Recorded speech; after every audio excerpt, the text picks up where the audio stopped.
Explore the history, relationships, expertise, and data that go into ensuring Stein growers get maximum yield potential. This is the Stein Seedcast. Here's your host, David Thompson. Hello, welcome to the Stein Seedcast. I'm your host, David Thompson, National Marketing and Sales Director for Stein Seed Company. We've got another great episode lined up with special guests, expert insights, and discussion on everything you need to know about maximizing yield potential. Today, my co-host for this special Women in Ag edition of the Seedcast is Ann Clinton. Ann is the Communications Director here at Stein and leads our communication efforts. Ann is an Iowa native, grew up on a farm operation in southern Iowa. Thanks for joining me today as co-host, Ann. Thanks, David. Happy to be here. So, all throughout the month of March, at the crossroads of Women's History Month and National Ag Week, Stein is celebrating the many women in agriculture who help our industry to prosper.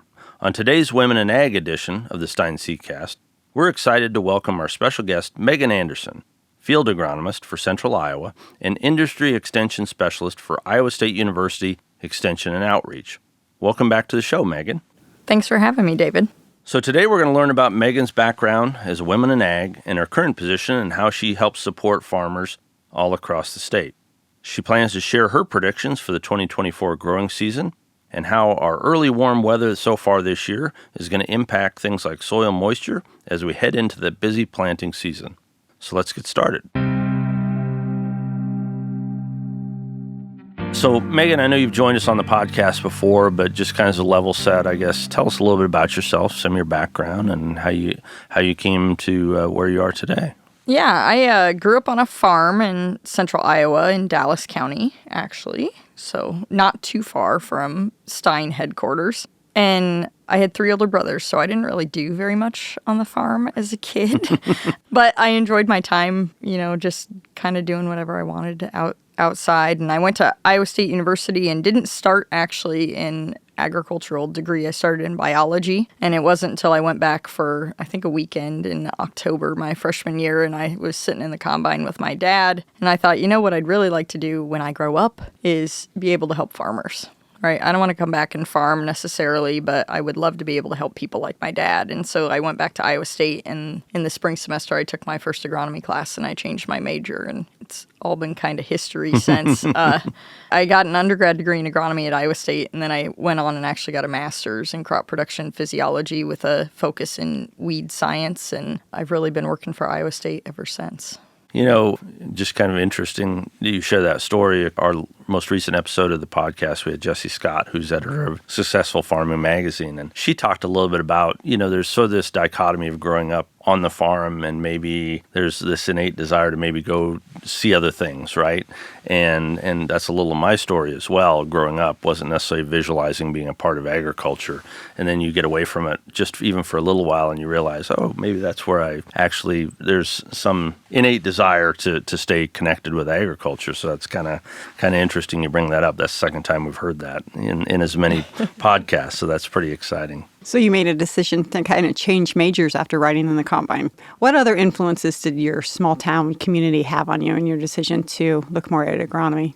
Yeah, I think rural Iowa is such a special place, right? And such a cool opportunity, when you grow up in a rural area to be able to experience so many things that my kids probably aren't going to experience because we live in suburbia now. But of course we go back to the farm, and, just that ability to run and kind of be wild and see how the seasons change. I always appreciate, especially this time of year, things are starting to green up, and pretty soon we're going to have crop in the ground. And I just think being in rural Iowa, it's like, of course you're going to work in agriculture, and you certainly don't have to, but it was just something that I never really thought about until I went to college, and then it was like just this absolute incredible light bulb moment that's like, oh yeah, of course this is what I want to do. And so it completely changed my life. And of course I grew up my whole life in ag, or at least living on a farm, and it just never clicked until I was 18 years old and didn't know what I wanted to do with my life. And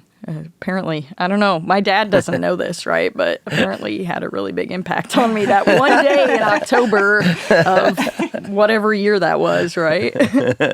Well, that's super cool that you have that, like you said, a light bulb moment. So, and when you thought about that progression and decide, okay, maybe ag is a space that I want to kind of call home. There are obviously a lot of places in ag. So curious how you wound up in weed science and agronomy. What kind of prompted that? Oh, of course, another really funny story, right? So you go through like your agronomy classes and there's kind of a basic set schedule, right? Of like, oh, you're going to take these, you have to take these classes, and then you've got these different options. And there was a weed science class that was called Agronomy 317 at Iowa State, and I was going to take that. I think it was maybe a fall semester only class. But I believe the spring ahead of that, there was a weed identification class. And I thought, well, if I'm going to take the weed science one, I could take the weed ID one. And that was a brand new class that was experimental. And I took it and I was really good at it.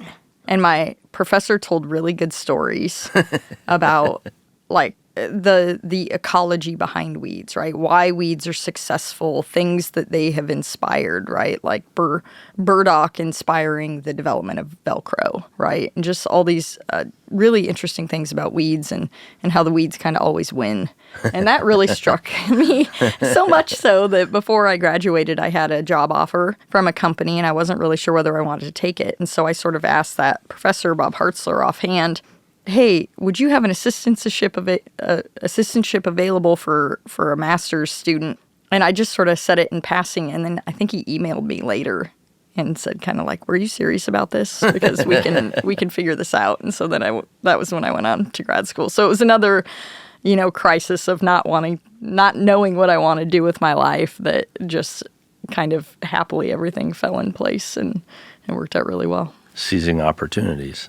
Yes, I've talked a lot with FFA kids and 4-Hers about, that there's no harm in asking things like that, right? The worst they can tell you is no, so you might as well try. And when you talk about weed science, it occurs to me also, you said you were a biology major, and like you said, that's probably one of the most interesting things from a biological perspective, because as you just said, weeds have a way, right? And weeds have a way of surviving. And so from a biological perspective, if that was your area of interest, I'm sure weeds are an interesting course of study. Yeah, just an incredible amount of genetic development, right, in weed populations, and how we as humans are causing shifts to happen, and we're seeing them in real time, and maybe not within a year, right, because we're only having one life cycle per year. But when we start putting pressures on those weeds and those populations, we see changes happen in those populations, and we can see them happen in just a matter of a few years, right? So in the career of a farmer, there have been major changes in the weed populations that they've dealt with from the time they started their career to the time that maybe they'll finish their career.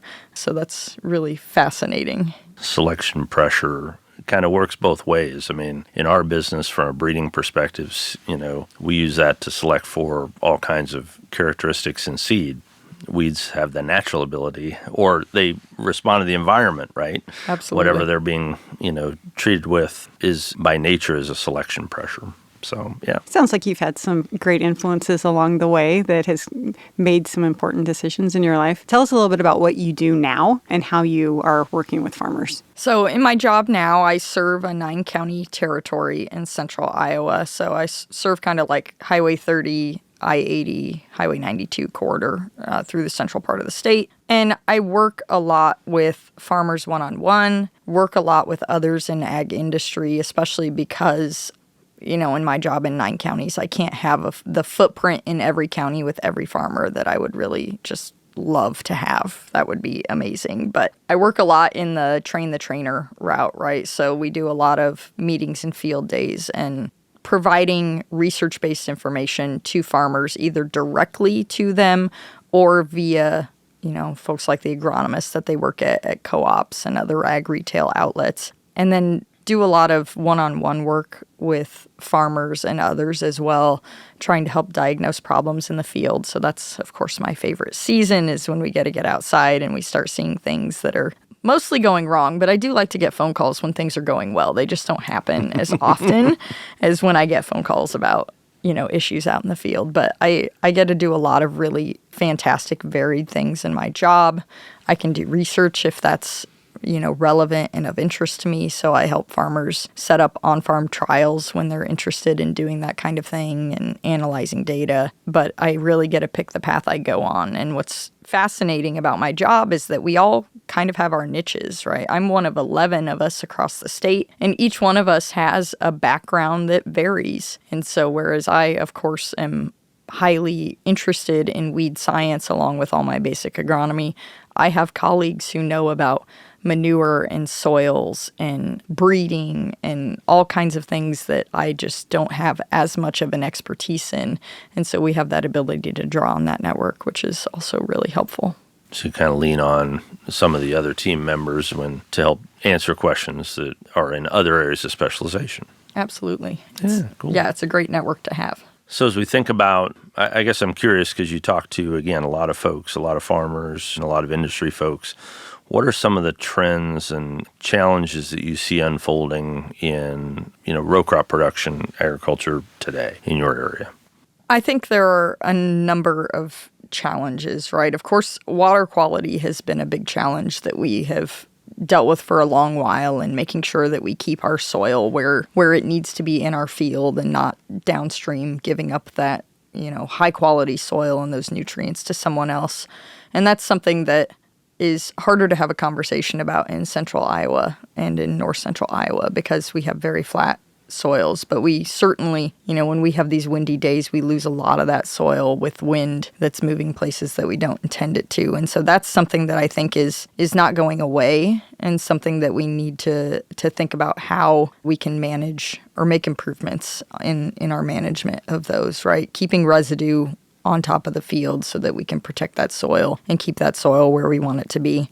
That's a big one. I think probably the number one thing right now, and some farmers are really well versed in this and others don't know as much about it, is some of the potential regulatory changes happening with pesticide use related to the Endangered Species Act. And so we're likely to see some pretty substantial changes in pesticide labeling.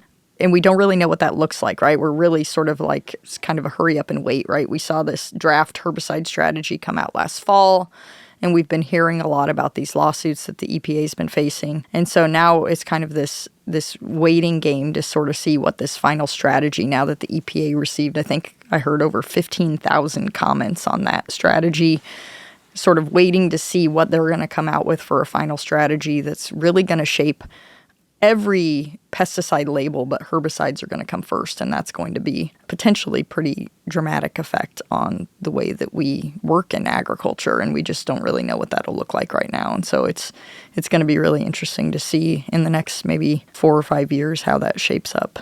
So that could eventually lead to either wholesale restrictions in where different herbicides can be applied, could lead to timing restrictions, use rate restrictions, or other changes that we don't even know about yet. Yeah, absolutely. Probably the biggest things that I expect farmers will see, actually the Enlist 1 and Enlist Duo labels I've been referring to a lot this winter, because those two herbicide labels are really good examples of where I think we're going with a lot of the future of pesticide labeling, because they actually have a section dedicated to, I think it's runoff management specifically, because they're concerned of movement of that pesticide off the field, obviously, and there's a table. It basically says if you've got a certain soil characterization, you need to accumulate 6 credits to use this product. And it has a table of those mitigation measures to accumulate 6 credits. And I think that's a good example of where things may be going. But we're likely to see some perhaps spray drift management changes,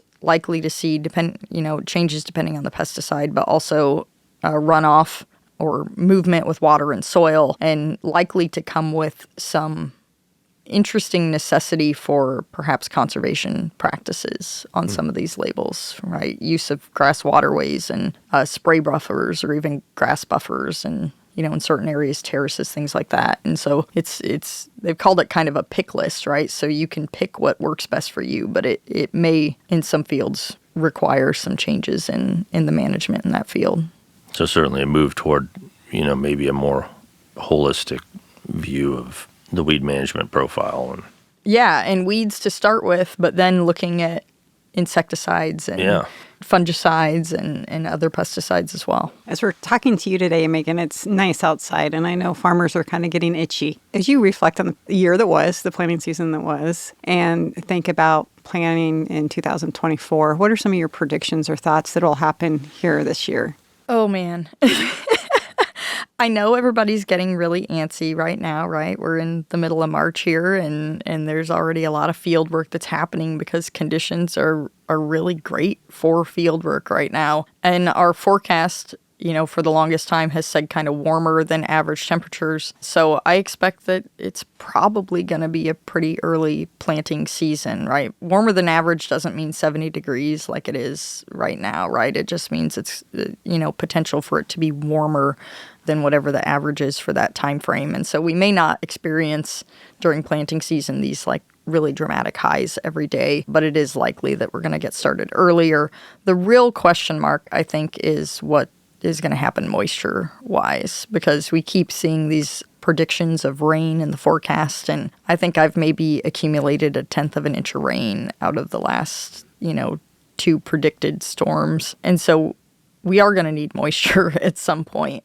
We are certainly running quite short. And so that's going to be the big driving factor. I don't necessarily think it's going to affect the planting season itself. I think people are going to plant, and, if we can plant into moisture, then great. And if there's no rain in the forecast, then we're still going to need to plant, even if we can't necessarily plant into moisture. And then we just have to hope that we're going to get enough moisture.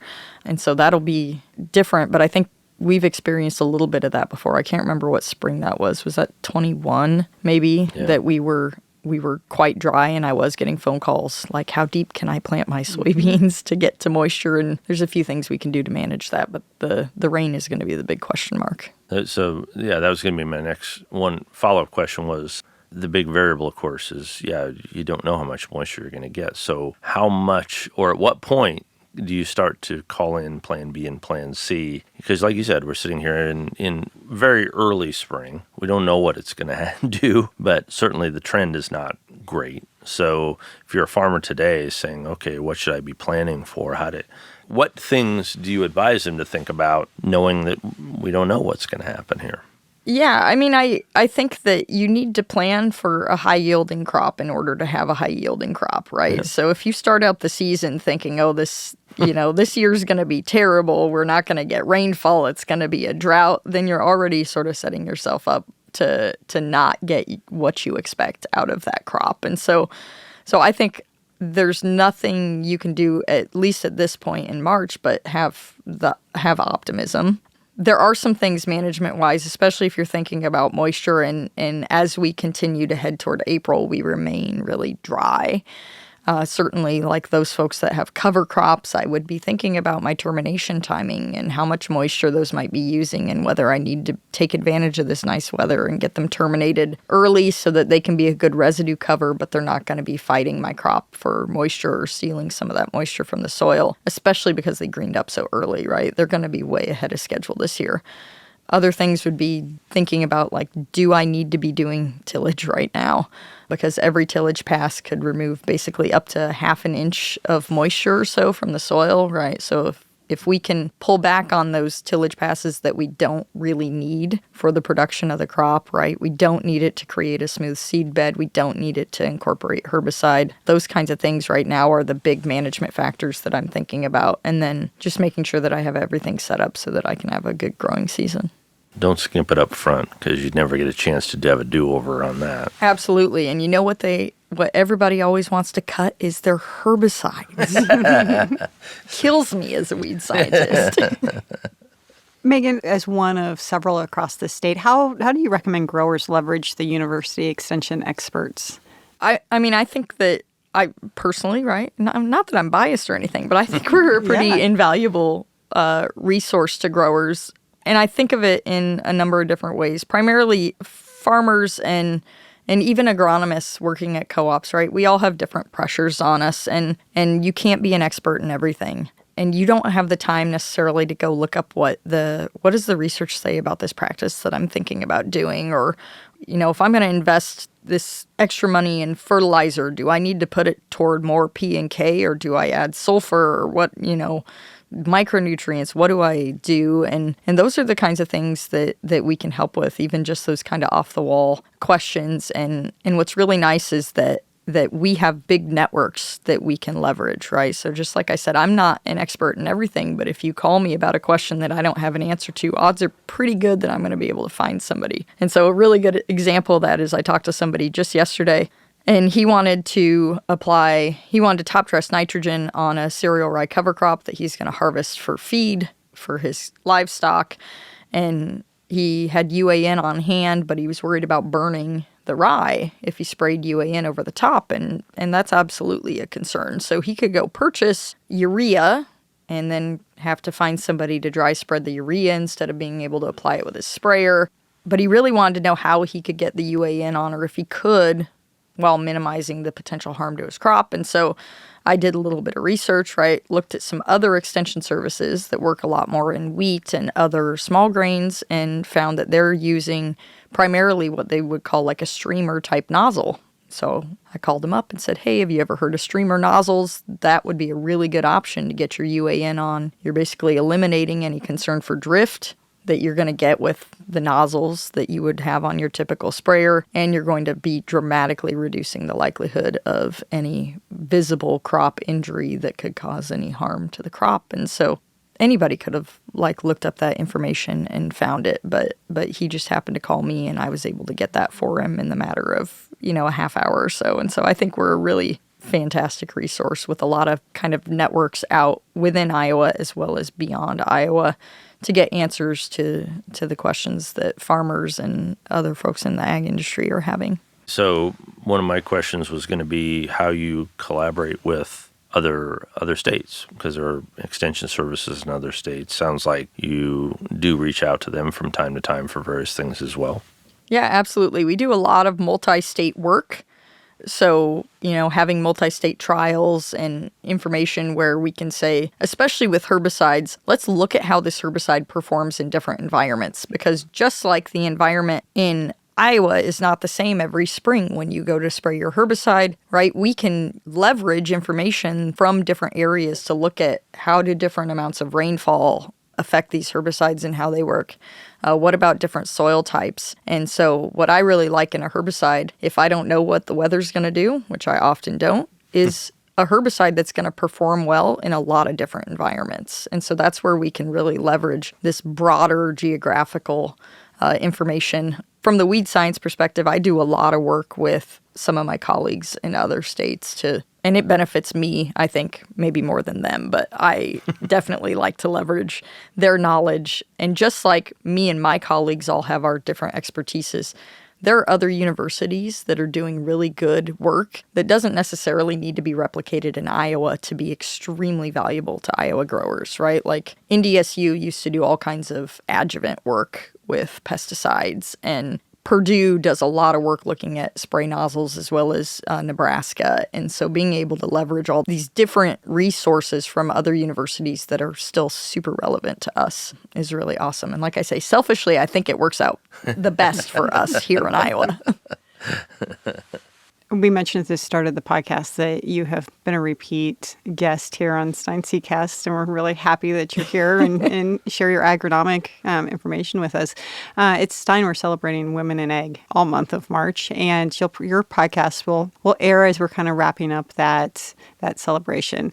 Just curious, as a representative in agriculture, what is some of your advice to maybe some younger generations of women coming up through the ranks who are interested or don't even maybe know that they're interested in agriculture yet?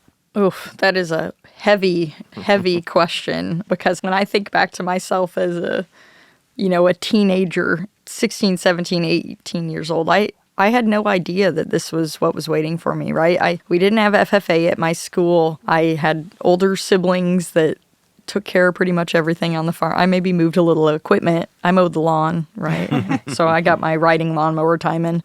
But I'm kind of that late in life. I think of myself very much like somebody who didn't grow up on a farm, because I know enough to be dangerous based on growing up. But I didn't have the same experience as a lot of young women are having today, and young men, but definitely young women more so than ever. And so being bold I think is really important, right? Just chasing your dreams and trying things out and not being scared to fail at something, or, even if you feel like you fail, you end up learning something in the end. And so I feel like I just like fell into it, right? Like I didn't do anything special or amazing to end up where I am, but I think my ability to sort of pivot on a dime when I felt like I needed to, and to ask questions of people and to network and to make sure that I took advantage of every opportunity I had in front of me, I think that made a really big difference in my life.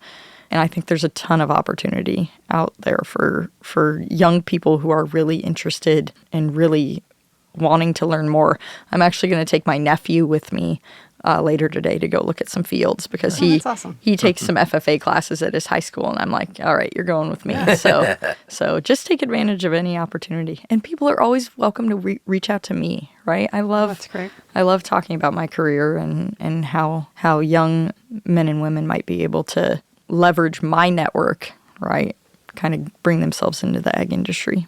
Very good. So I guess kind of a follow-up to that, thinking about as you've progressed through your growth in your career, are there certain influences, either men or women, that, were particularly influential in your life and in your career, either pre-career or in the career you're in now? Yeah, definitely. I look up to my dad, and one of my older brothers is now running the farm, and my grandpa, right, who ran the farm before them, and that family heritage was so important to me, I think, in me making that decision, right? I wanted to help people like my dad, but I didn't want to go back to the farm. And so that I'm really, really proud of that heritage. But everybody has their own little source of inspiration, right? And so maybe it's making the world a better place, or maybe they want to change agriculture, right? But mine has always been that family heritage, and how there's so many of those family heritages across Iowa and across the U.S. So they're a huge source of inspiration. I hope nobody ever tells my dad that.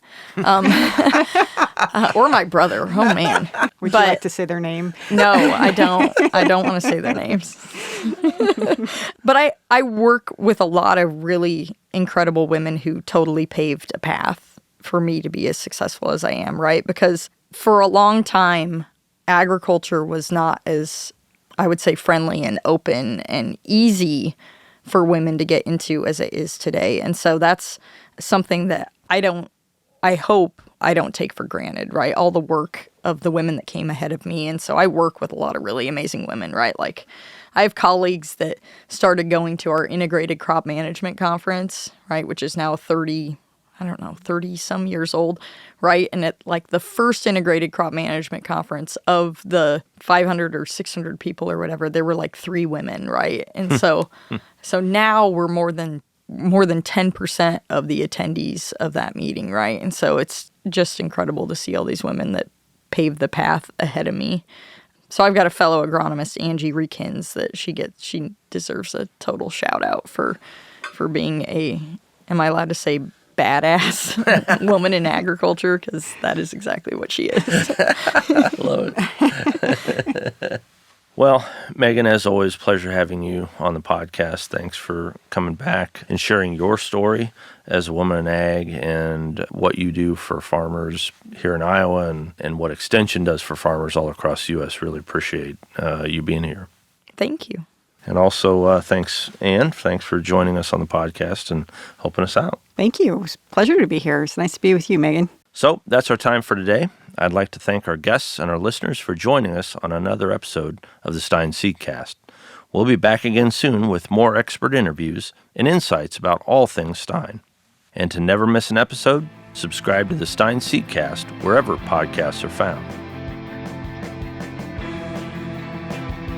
Subscribe to the Stein Seedcast wherever podcasts are found. To learn more about Stein and its elite corn and soybean genetics, visit steinseed.com. Stein has yield.